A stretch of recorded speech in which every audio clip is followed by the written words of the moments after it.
M3GAN, the latest horror film from Universal Studios, has just crossed the $100 million global box office mark. Now, that doesn't sound like a lot of money, but I promise you, for a film of this stature, it certainly is. So much so that Universal Studios has already gone ahead and greenlit a sequel to M3GAN, due out in 2025. And I think there's some key reasons of why this movie has done as surprisingly well as it has for a brand new intellectual property, particularly in the horror genre. Let's talk about it.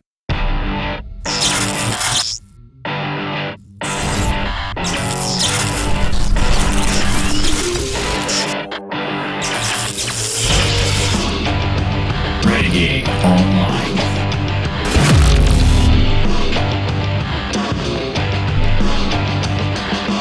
Well, folks, welcome back. It's another great day here at Valiant Renegade. It's great to see all of you out there once again.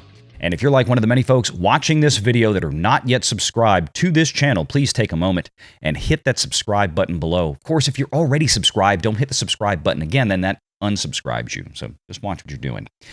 But thank you all for being here. Make sure you hit that like button, hit that notification bell, share this sucker out on the social medias, and of course, please do leave a comment before you head out the door today. M3GAN from Universal Pictures. This has been an amazing success. It has done better than a lot of people anticipated before this movie opened. M3GAN just crossed on Tuesday this week the $100 million worldwide box office marker.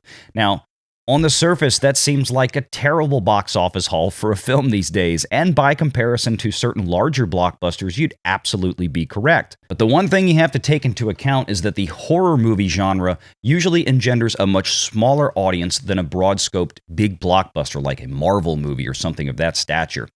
When you're talking about a horror movie, you're also talking about production budgets that typically come in vastly lower than most average films. In the case of M3GAN, the best information that we have suggests that the production budget for this film was somewhere around $12 million. I'll repeat that, $12 million. In other words, you could have made 20 M3GANs for the same price that the Walt Disney Company, for example, spent making Black Panther 2: Wakanda Forever.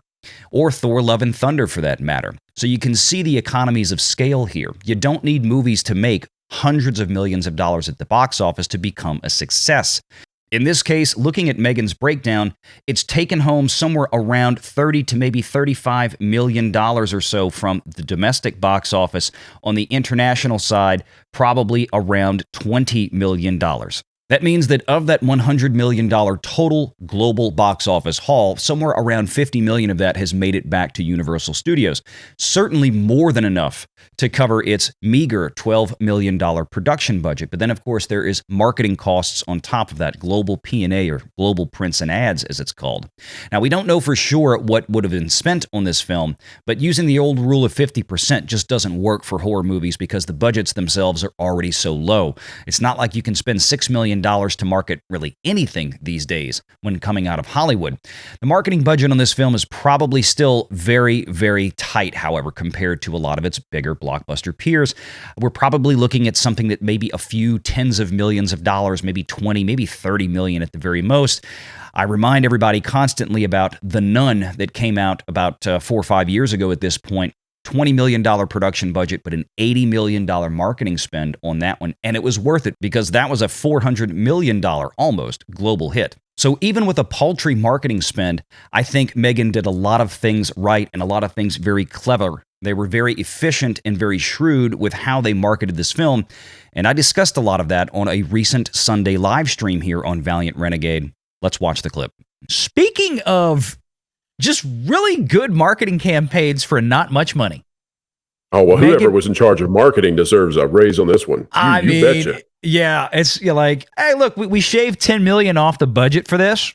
How about you give me 25% of that? I binge watched the first 4 seasons of Yellowstone.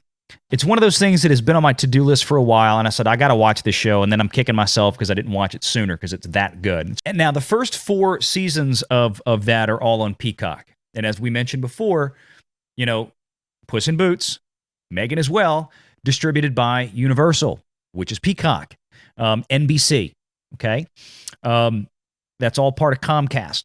There was not a single every commercial break in every episode as I'm binging Yellowstone. was a M3GAN trailer. Boom, boom, boom, boom. They loaded them up because, you know, it's like when you have a subscription to a streaming service, right? They know what you like. They know what type of movies that you often watch. They knew that the first thing I watched when I signed up for Peacock a little over a year ago was Halloween Kills, because they did day and date release on it. And I watched Halloween Ends on it. So they know I like horror movies. They pounded me with these trailers for M3GAN. Then if you watched a lot of college bowl games, there was, I don't know about a lot, there's at least 2 or 3 they kind of did this, and there was NFL games. These things were all over Twitter and TikTok.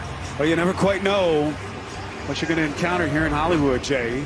They dressed up, you know, they took either like the cheerleaders or they took the professional dancers, they dressed them up in that M3GAN costume, that wig, everything, and they marched them out onto the 50-yard line pregame or at halftime or something, and they did that freaky dance the doll does on the field. It went everywhere. It went viral. This was the other thing.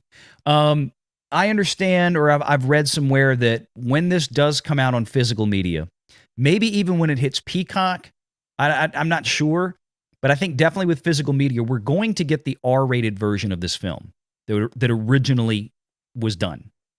Yeah, what you're going into right now, I agree. This is genius. Go ahead. Yeah, this is. They cut this movie down deliberately. They took out just enough to get it right under the wire for PG-13. Yep. Which, for those of you who don't understand the difference between R and PG-13 from the business and financial side, it's a gap about that wide. It is humongous because you can have the same exact movie, but if they had slapped an R rating on this, this thing is not at $90 million right now after a week, after 10 days. No. It would have greatly limited the audience. And here's the other thing that's brilliant about this, and it's a roadmap, by the way. This is what companies will do in the future. So when, you know, in a year from now, when you're wondering, why are all these horror movies coming out that are rated PG-13? Well, you heard it on the Valiant Renegade show explained before we ever got there. But here's the other thing that's genius about doing this strategy. Everybody now is going to go either buy or stream the R-rated version that they didn't get to see in theaters because they're excited to see, what was cut? So it's a double whammy. It's genius. So to take out those kind of things and still have the same effect, okay, and then you can sell this as a PG-13 movie, which opens the audience up humongously. I mean, they were driving this movie at mid to older teenagers. When they were pounding this thing on TikTok, that's who you're going after. You're going after, 14, 15, 16, 17-year-olds. Go see this movie. We've made this for you. It's a PG-13 film. You can go to the theater and watch this. So I think this was absolutely brilliant. One more thing that's really smart about that Super too, Chat's Valiant. next, folks. Okay, so not only do you have a movie that you bring out that drives in the 15, 16, 17-year-olds who weren't going to see it otherwise, not only does it create this secondary revenue source then, because those same kids plus all the adults are going to want to watch the actual R-rated version that's going to come out later on streaming, etc. Yep. The third thing it does, though, is if companies are willing to start doing the strategy, it forces you to be much smarter in the way that you present horror, because you have to find ways that aren't lazy to scare people. So you could go with an R-rated horror film and it's just blood and guts, right? But if you go with PG-13, okay, then you got to be really smart in how you create that anxiety in the audience. And that's what the audience is going for, is to feel that anxiety. You want to face your fears, and then you get the endorphin rush, right? So you're more likely to get psycho thrillers. And I think that's a great thing, because it's better than just the blood and guts if you have something that really strikes deep down into your fears. So all around, it's a trifecta of positives from this movie.